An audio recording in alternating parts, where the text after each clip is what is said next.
tem uma palavra para compartilhar com vocês. Vocês podem se assentando, mas mantendo o mesmo espírito. Porque Ele já está nesse lugar, falando com você. Sabe, nós precisamos de ambientes seguros. Precisamos de ambientes onde nós podemos esquecer do que está acontecendo ao nosso redor. Sabe que as coisas desse mundo são loucura para Deus. E a sabedoria de Deus é loucura para o mundo. Que quando nós dissemos sim para esse reino e nascemos de novo no reino do Filho amado, nossa identificação, nossa identidade, nosso sistema de valores muda. Nós já não podemos nos encaixar com esse mundo. Como a palavra diz, não se amoldem ao padrão desse mundo. Você sabia que existe um padrão no mundo? Existe um padrão no mundo, uma forma de pensar, fortaleza, sistemas de valores, coisas para as quais as pessoas vivem. De fato, muitos de nós nem sabemos por que vivemos. Corremos atrás daquilo que nós achamos que queremos ou precisamos. É por isso que em Cristo nós encontramos vida. Porque Ele diz, de que vale o homem ganhar o mundo? Ter tudo o que sua carne deseja. Todas as vontades vãs e fúteis desse mundo, mas perder a sua alma. Porque em Cristo, nós enterramos com Ele uma vida sem propósito, uma vida sem sentido, uma vida superficial, fútil. E quando nós nos identificamos com a vida em Cristo, com Ele nós somos ressurretos. Sabia que Jesus morreu no seu lugar para que você possa viver no lugar dele? Vou falar isso de novo. Jesus morreu no seu lugar. Ele morreu a sua morte para que você possa viver a vida dele.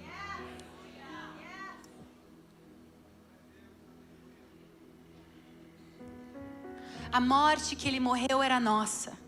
Era o nosso pecado, a nossa punição, a nossa iniquidade.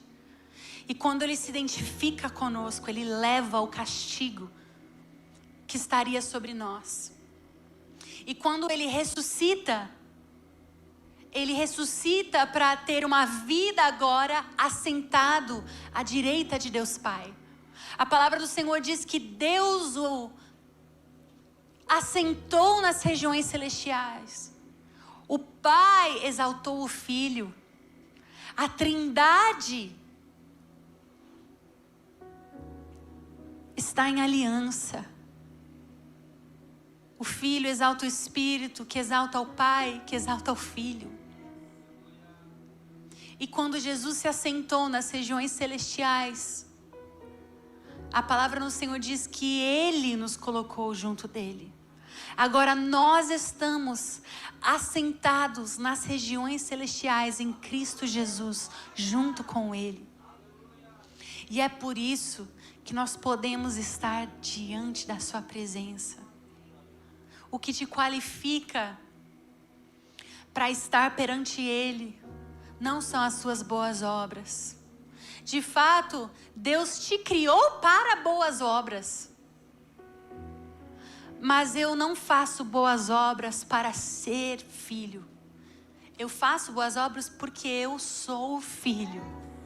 A obra que me qualifica é a obra de Jesus.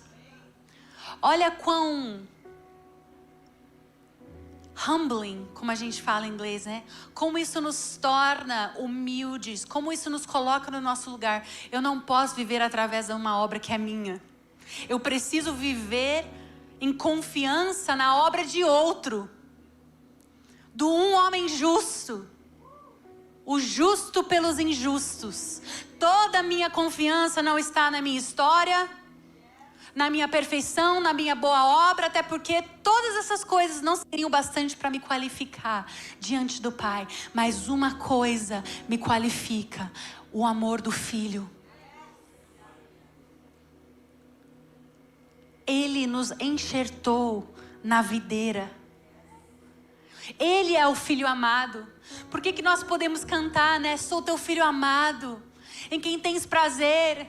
De fato, é em Jesus que Deus Pai tem prazer. Mas agora nossa vida está escondida em Cristo. E quando o Pai olha para o Filho, Ele nos vê. E quando o Pai olha para nós, Ele vê Jesus. Nós agora estamos identificados em Cristo. Não vivemos mais uma vida sem sentido, mas vivemos em relacionamento com Ele.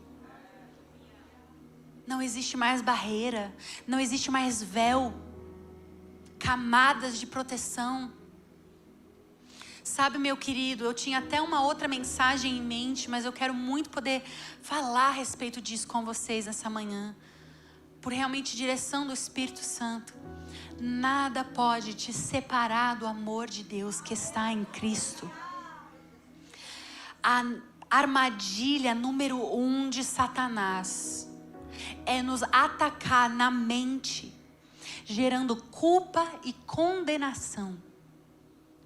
Culpa e condenação gera inferioridade, gera intimidação.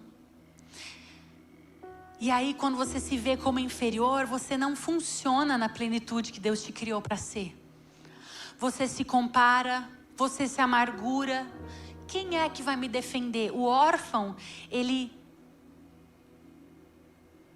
não é esperançoso, porque tudo que ele conhece é ter que advogar por si mesmo.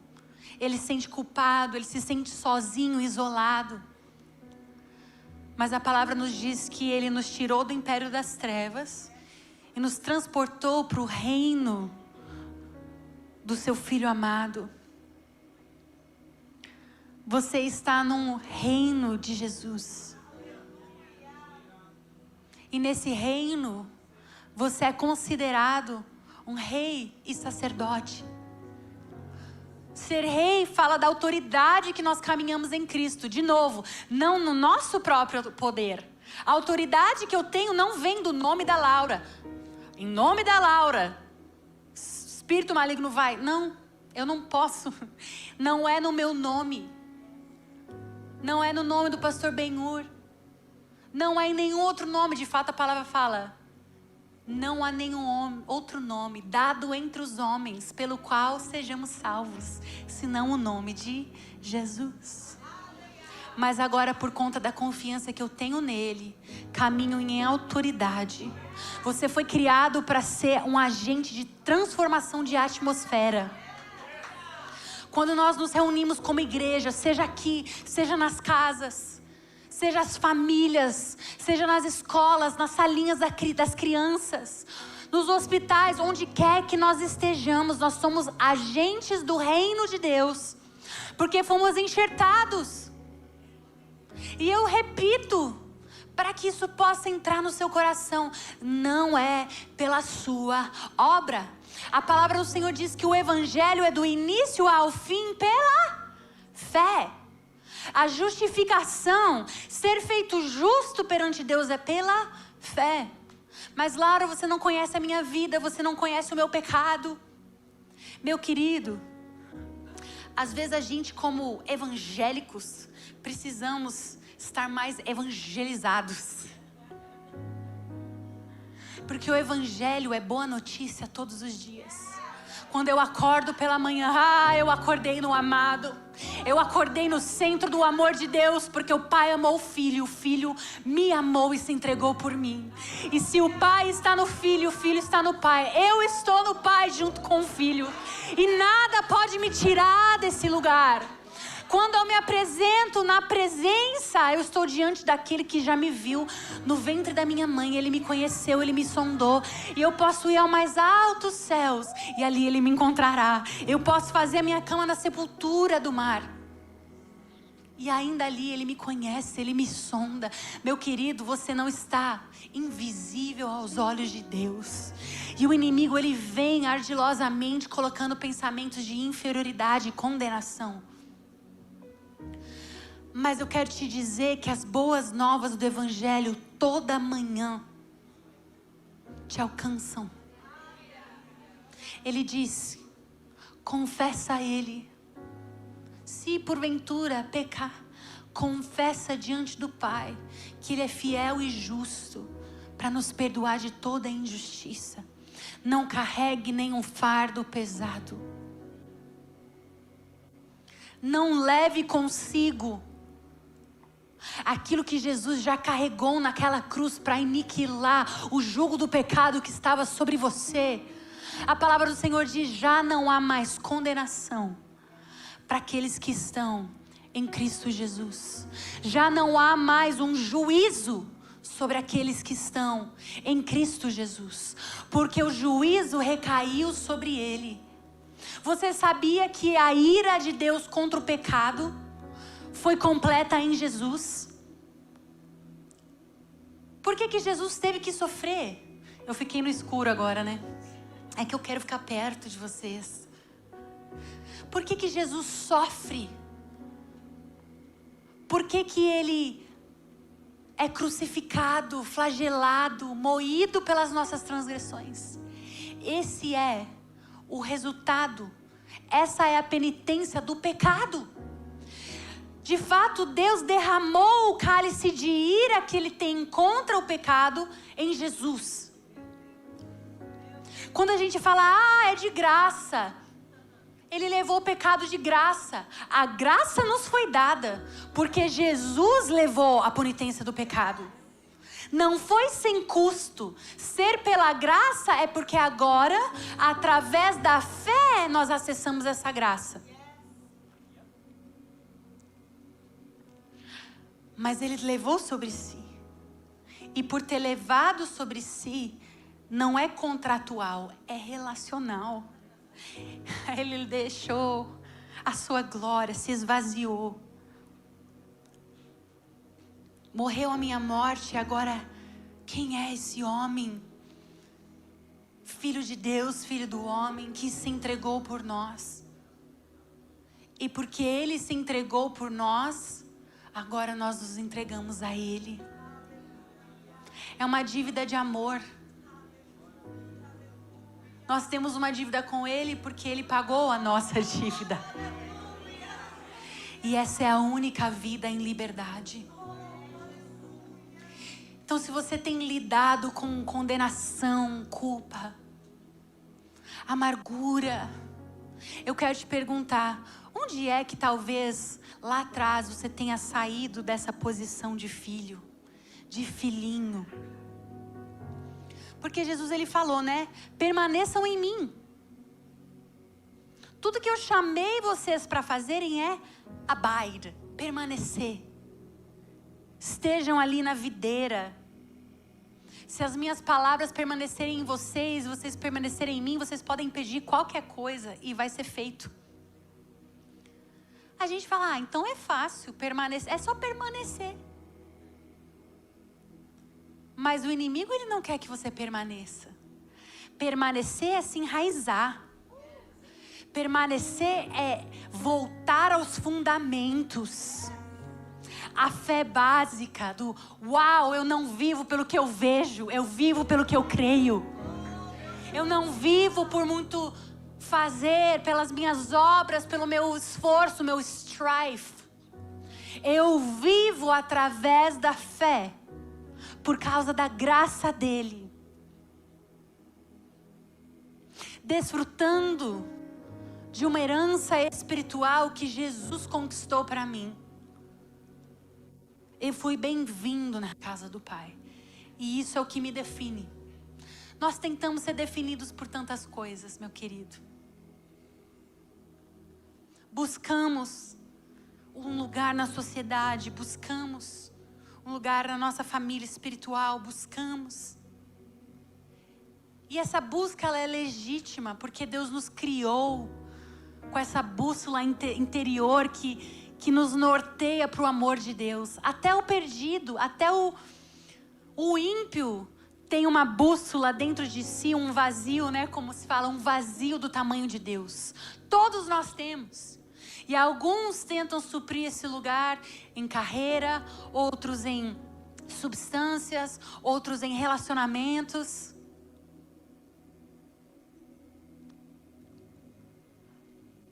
Mas a nossa identidade, nosso pertencimento só é satisfeito no amado. Quando nós recebemos pela fé, não, mas eu não posso receber, porque orgulho. Quando nós não nos permitimos receber, é uma forma de orgulho, porque se eu me render e receber, eu sou devedor. Eu sou devedor a Jesus. Meu queridos, tem alguém que você quer ser devedor a Jesus.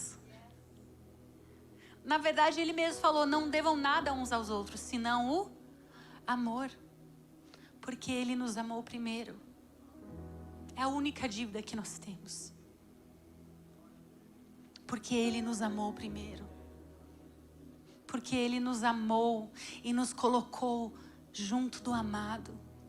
É isso que te define.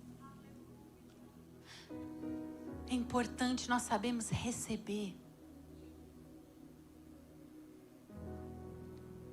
É importante nós sabermos beber.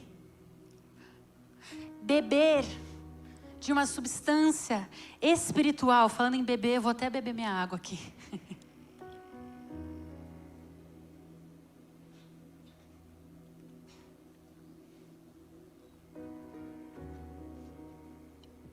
Sabia que, assim como o seu corpo precisa de comida e bebida, o seu espírito e a sua alma também precisam de comida e bebida espiritual?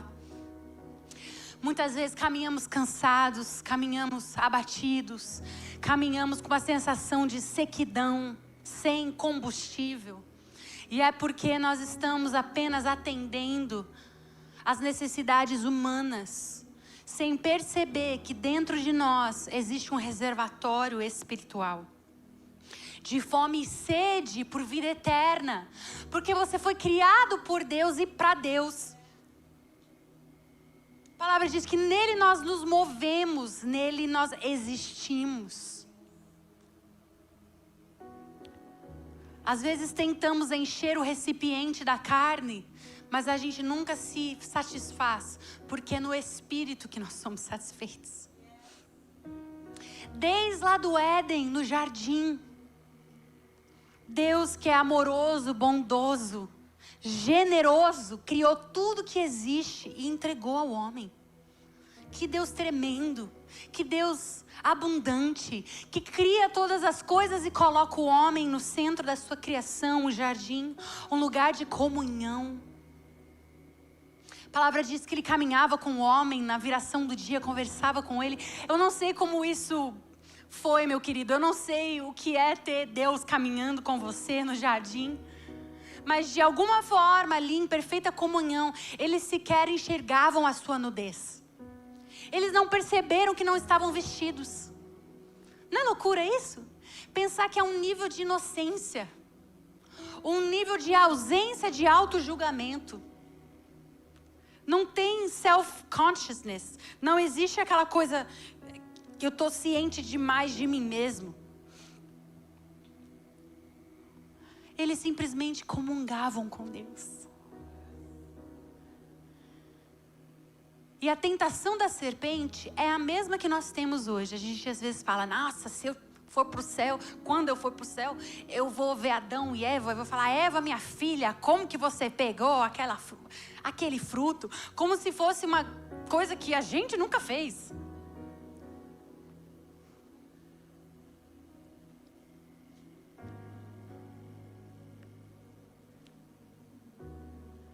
Na verdade, a história do Éden, ela exemplifica a mesma tentação que todos os dias eu e você vivemos. Porque daquela árvore eles não tomariam. Deus, na sua generosidade, deu todas as outras árvores para eles.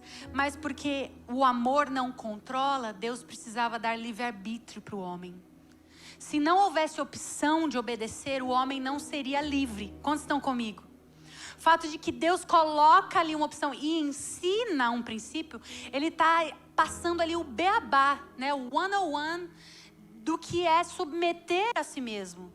Existe um provérbio que diz que mais vale aquele que submete a si mesmo do que um valente que toma uma cidade.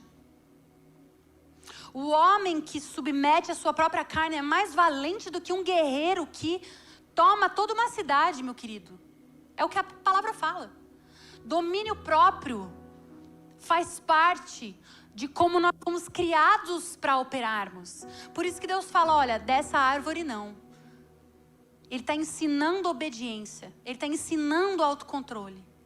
E por amor, Ele dá o livre-arbítrio ao homem. E quando a serpente vem, ela mostra um fruto. Nós não temos detalhes de que fruto é esse. Alguns falam que é uma maçã, mas a palavra não fala. Mas aquele fruto ele é descrito de 3 formas. Diz que Eva percebeu que ele era belo ao olhar, ou seja, era atraente, era bonito. O ser humano, nós somos atraídos à beleza, não é verdade? Nós amamos o belo, porque Deus ele é belo. E Ele cria a beleza, olha para a natureza, tudo isso. Deus foi o designer de tudo que existe, então nós somos atraídos à beleza. Mas o fruto que a serpente dá é um fruto de uma beleza proibida. É um fruto que vai gratificar a vontade por beleza fora da vontade de Deus. E fala também que ela percebe que era apetitoso ao paladar. Então não só satisfaz o meu desejo visual por beleza, mas também me dá uma sensação boa. Eu vou comer e eu vou gratificar a minha carne com esse fruto. Alguém já passou por alguma tentação assim? Ou só eu mesmo? E em terceiro, diz assim, ela também viu que aquele fruto era proveitoso para adquirir conhecimento. Ou seja, eu ainda vou ganhar uma vantagem. Algo em que eu possa acrescentar valor a mim mesmo. Esse fruto fora da vontade de Deus vai me dar um status.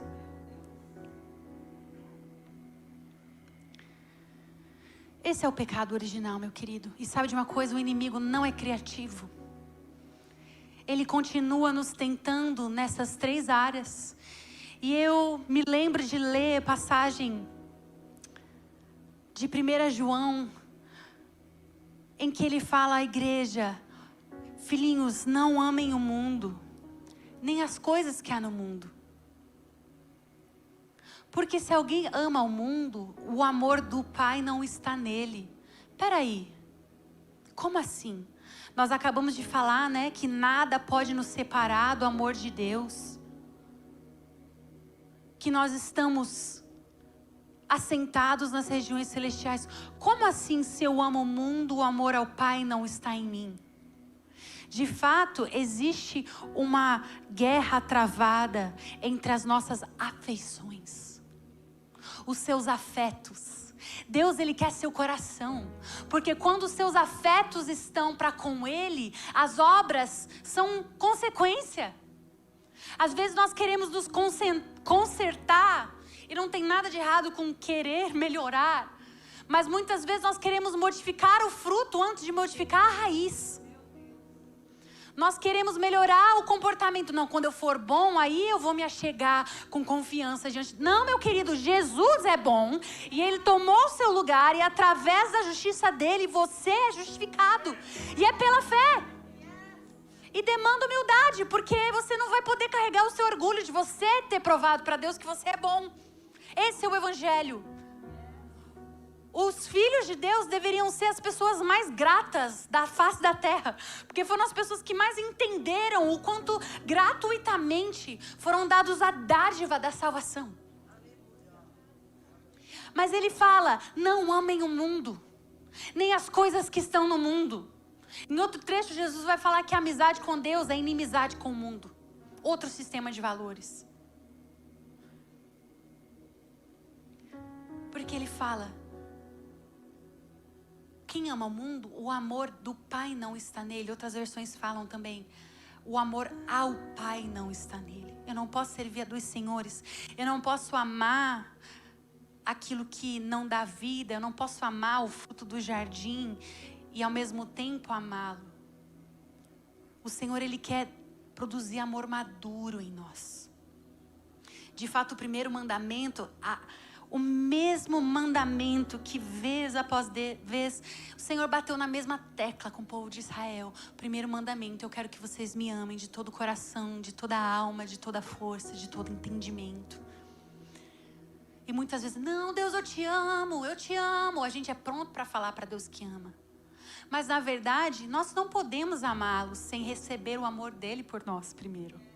Nós só sabemos amar e render as nossas afeições a Ele, recebendo o amor dEle. E aquele versículo de 1 João vai dizendo, porque tudo que há no mundo, né? Não ame o mundo nem as coisas que há no mundo.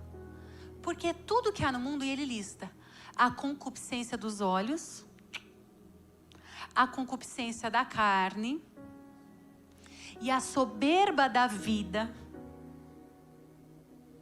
não procedem do Pai, mas sim do mundo. Quantos identificaram as 3 descrições do fruto? A concupiscência dos olhos, a concupiscência da carne e a soberba da vida provém do mundo. E ele fala, aquele que vive conforme essas coisas perece. Uma vida no mundo, uma vida na carne nos destrói, nós perecemos, nós morremos espiritualmente. Mas aquele que faz a vontade de Deus permanece para sempre. É sobre permanecer no amado e entender que existe uma satisfação superior. E conversando com Deus, eu falei, Deus, como nós vencemos, né? A cobiça dos olhos, a cobiça da carne. Como eu posso negar-me a mim mesmo nessas áreas, mas ainda assim viver uma vida de deleite? Porque, meu querido, você foi criado para viver uma vida de deleite. Uma das maiores mentiras da religiosidade é que é uma vida que que a vida com Deus é uma vida chata, tediosa. Pelo contrário, em Deus nós temos um deleite superior. Em Deus nós temos um transbordar do Espírito que toca minhas emoções, que toca a minha mente, que toca o meu corpo. Cura emocional, cura no meu corpo, cura nos meus relacionamentos, virtudes, propósito. Nele de fato está uma vida satisfeita. E eu senti o Senhor falando, quando nós trocamos a concupiscência dos olhos para a contemplação da beleza de Deus, nós vencemos isso. Quando nós aprendemos a contemplar a Ele. Meu querido, a adoração, aquilo que nós fizemos aqui nos primeiros minutos, é algo chave da nossa vida. Não é só apenas um momento bonito, legal de cantarmos canções, todas essas coisas são boas, mas na verdade esse é um contexto também da sua satisfação em Deus ser expressa, de você cantar para Ele, de você se encher dEle. Paulo falando, ele fala para a igreja, não se embriaguem com o vinho, no qual há dissolução, mas enchei-vos do Espírito. Ou seja, eu não me encho com o vinho. Não é mais a gratificação da concupiscência da carne. Mas ele diz, mas enchei-vos do Espírito. Ele vai comparar, porque existe o prazer da carne, existe o prazer do Espírito. Enchei-vos do Espírito, falando entre vós. Como que eu me encho do Espírito? Falando entre vós com salmos, hinos e cânticos espirituais, cantando e louvando de todo o coração, não com meio coração. Todo o coração fala dos afetos do meu coração, completamente dele. Não é eu cantando ali tipo... E na verdade, meu querido, eu não estou preocupado se você canta alto, se você canta baixo, se você se expressa, se você é quieto. O coração, o afeto do coração, vem de dentro. Essa prática é espiritual. A palavra diz que você é espírito, porque o Pai é espírito, e importa que nós o adoremos em espírito e em verdade. E é por isso que nesse lugar nós somos cheios de Deus. Ele fala, cantando e louvando de todo o coração, dando graças a Deus. A gratidão ativa o nosso espírito. É nesse lugar que nós vencemos a concupiscência da carne, sendo cheios dele. E o terceiro, a ostentação de bens, né? Ou a soberba da vida. Algumas versões falam ostentação de bens. É quando nós encontramos o nosso valor nele. Nele. Porque de fato não existe nada mais que eu possa agregar valor a mim mesmo do que aquele que ele já me deu quando ele me gerou no ventre da minha mãe. De quando ele te gerou no ventre da sua mãe. Os pensamentos dele definem quem você é. As palavras de amor, o relatório de Deus sobre a sua vida é mais alto. E quando nós vivemos debaixo do jugo, do relatório, da crítica de outras pessoas, é porque estamos passando mais tempo contemplando o que elas falam do que contemplando o que Deus fala sobre nós.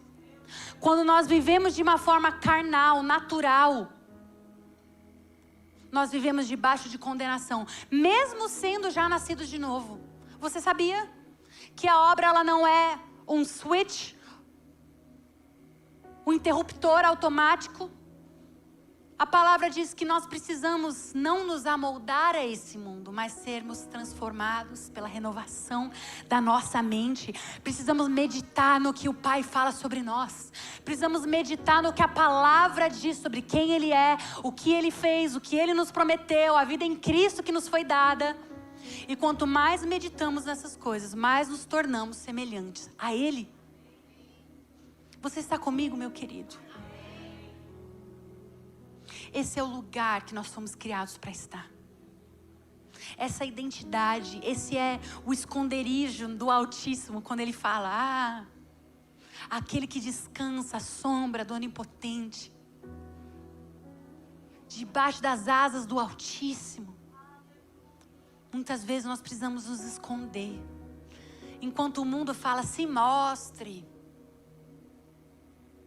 mostre os seus frutos.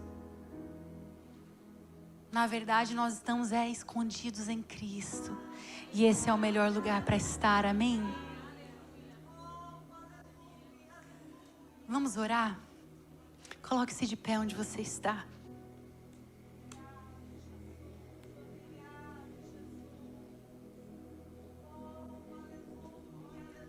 Senhor, eu te agradeço pelo prazer que está na sua presença. Pelo valor que está na vida, em que os nossos afetos são rendidos ao Senhor. Então nós rendemos os nossos afetos a Ti agora. Começa apenas a entregar a Ele os afetos do seu coração. Render a Ele, dizendo, papai, eu desejo, eu quero estar satisfeito em Ti. Meu Deus, Tu és o meu prazer. Meu Deus, Tu és o meu deleite. Outro não possuo. Eu vejo o Senhor tocando pessoas, tocando o seu coração agora. E te dando graça para entregar aqueles lugares em que nós permitimos que a meditação da crítica, a meditação da condenação nos afastasse da consciência da presença de Deus.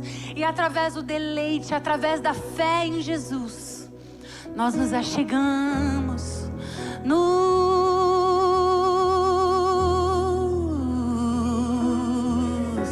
desvencilhamos do fardo, nos desvencilhamos toda culpa e condenação. Nós declaramos agora, quebrados poderoso nome de Jesus. Vá correndo agora para esse lugar.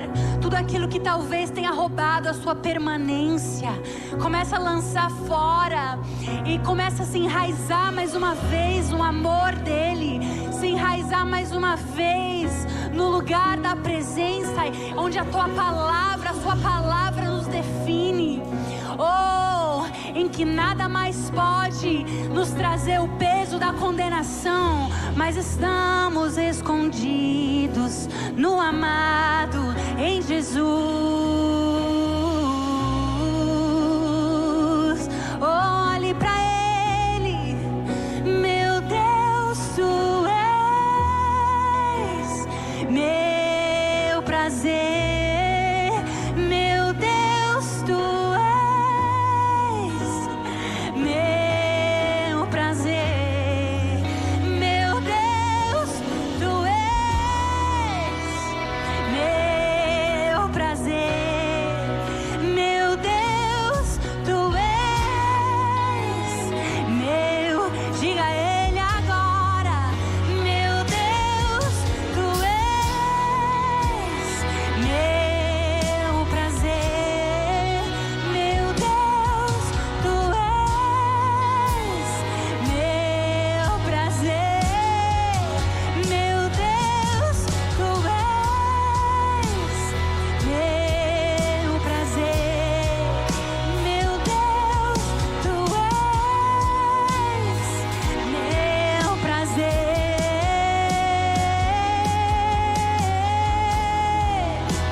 Obrigada, Jesus.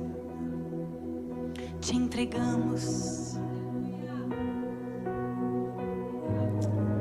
as afeições do nosso coração por mais alguns segundos, apenas com os olhos fechados.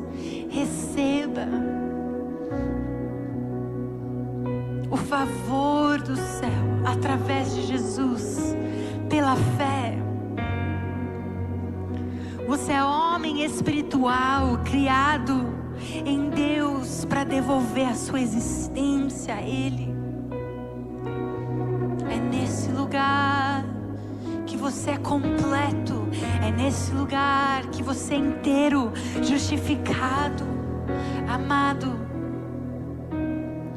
Obrigada pelo amor do Papai, por aquilo que nós temos em Cristo, nele. Amém.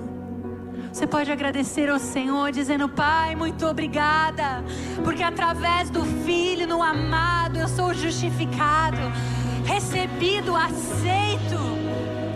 Desse lugar eu não saio. Esse é o lugar que o Senhor me fez para estar. E é por isso que nós entregamos ao Senhor a honra, a glória, em nome de Jesus. Amém. Você pode aplaudir o Senhor, agradecê-lo nessa manhã.